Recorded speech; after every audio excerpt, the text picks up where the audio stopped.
book and be absorbed in words to escape. Hi everybody, so I'm going to do a book tag today. I know I haven't been making many videos. Apologies as always.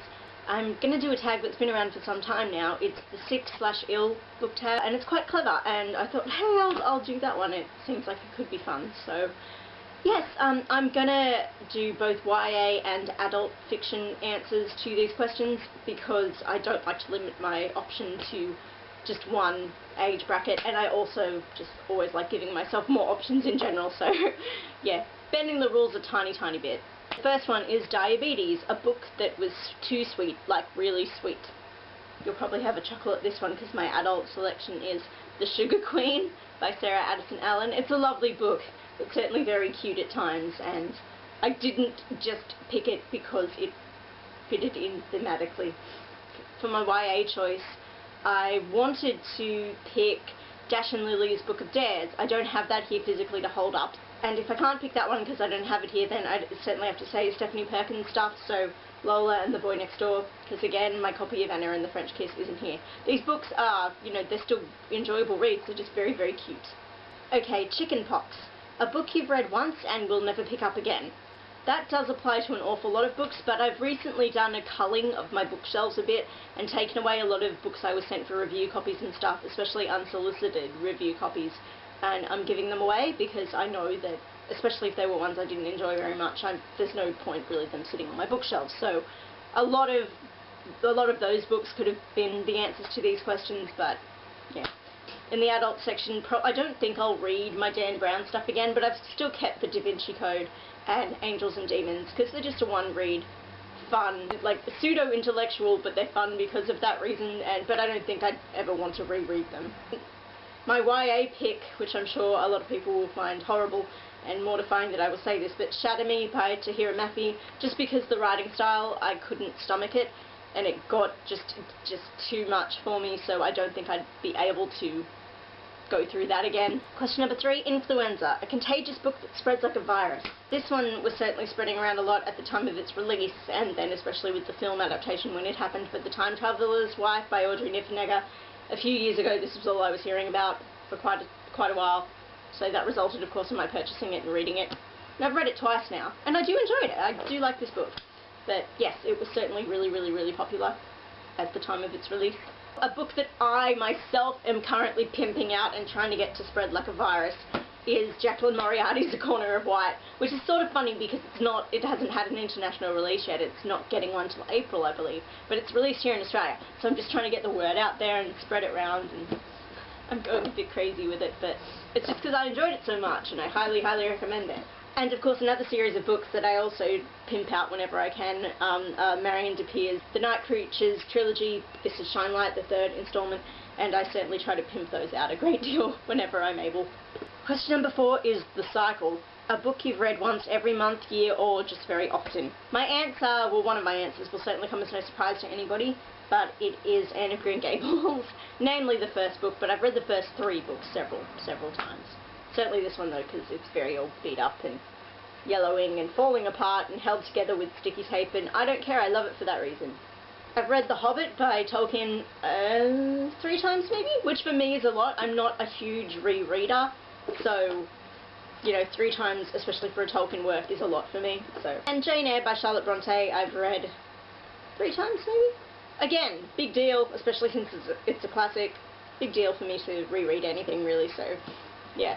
Insomnia, a book that kept you up all night. In adult fiction it would be The 13th Tale by Diane Setterfield. I was a big fan of this book, and I had a much nicer copy of it back in the day, but then gave it to someone, never got it back, so I had to buy myself a second-hand copy so I could have it on my shelves again. And I'm not as nearly as big a fan of this cover, even though it still makes sense with the twins and that, but yeah. Yes, certainly stayed up all night reading this one, for sure. In YA, it would be, a recent selection would be Gabrielle Zevin's Birthright series, so all these things I've done, and because it is my blood, these books I've certainly just been addicted to and read really quickly and not wanted to put down, so, and yeah, so definitely these ones. And of course, the Harry Potter series goes without saying, because I'm sure that was the case for almost everyone, especially if you are a big Potter fan. you stayed up all night to read those, and often it was because it was a bit of a race between you and your friends to get to the end first, so you wouldn't be spoiled, and so you could, you know, take victory in having finished it, and then get to discuss everything. Yeah, so I think all of us probably were lying in bed with the light on, still reading Harry. Amnesia, a book that's forgotten and failed to leave a powerful impression on you. A lot of the books that I culled, especially the unsolicited review copies, they all fitted into that category. I knew that I couldn't even recall what the hell had happened in those books, and so, yeah, a lot of them have gone to live elsewhere. Some YA selections that I've kept because they were still relatively enjoyable reads. One would be Everneath by Brody Ashton. I can sort of recall things that happened in this one, but, you know, nothing in it really ever stood out, although I'm glad that it didn't adhere to every single Hades Persephone trope I thought it was going to, which was nice. I do remember that. And Academy 7 by Anne Osterland. Again, it wasn't a bad read, it's just, I can't remember much at all except a bell tower. The details are all really, really hazy in my head, so, but it wasn't bad. And then Sharon Owens' books do this to me a lot, I think just because they do fall into the rather derogatory term of chick lit. And they're enjoyable reads at the time, and they fulfill the needs that they're meant to. They do what they're meant to do, but certainly afterwards I can't really recall them, especially since they're kind of all ensemble pieces. So there's the Tavern on Maple Street, there's the Tea House on Mulberry Street, there's the Ballroom on Magnolia Street, so, you know, it's all kind of the same flavour to them. So I could never tell you who was in what and who did what and which one, so. Asthma, a book that took your breath away. Within adult fiction, I think I would certainly include The Night Circus by Erin Morgenstern, just in its descriptive qualities and how it was structured. The narrative structure of the book was really cool, and just the overall style of it, and I thought it was just quite beautiful, and I just really had a lovely time while reading this one. And then in YA, I would certainly have to say Amy Kathleen Ryan's Sky Chasers series, so Glow and Spark so far are the two books out, and I've just been loving them like crazy. They're YA dystopian sci-fi, but there's so much more to them. They take so many unexpected twists, and they go so much deeper than most YA novels bother to go these days, and the characterization is just really awesome, and I just really admire them and appreciate what they do. Always so happy with them and impressed by them. Malnutrition, a book that lacked food for thought.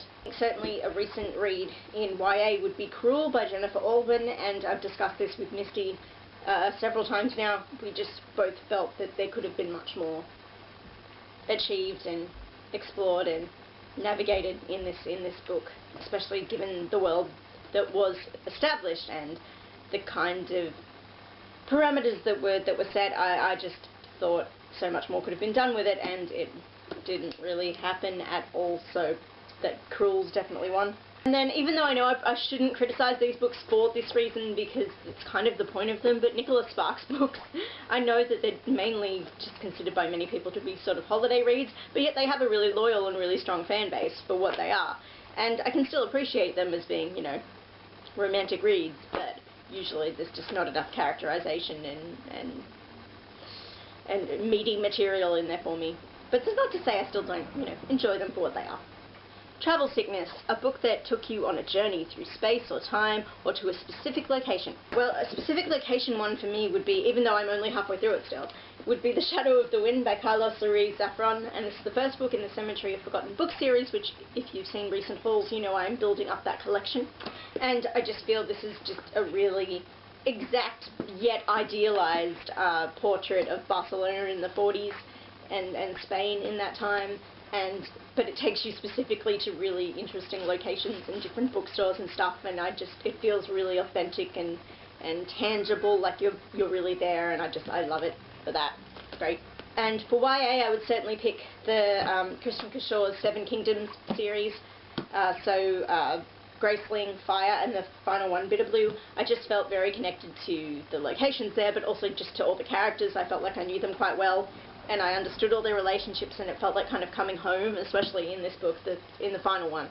I was just returning to all these familiar faces and familiar areas, and everything just felt, I don't know, very genuine, and I just really, I'm a big fan of the series. Even though Bitterblue was a bit of a disappointment, I'm still a fan of the series overall. So that was the Sick Ill book tag. If you've not done this tag, do feel free to participate, although I know it's been around for a bit, so most people have had a go already. And yeah, thank you to the creator. I will link her in the doobly-doo in my pants. Okay, that's all for now, folks. Bye.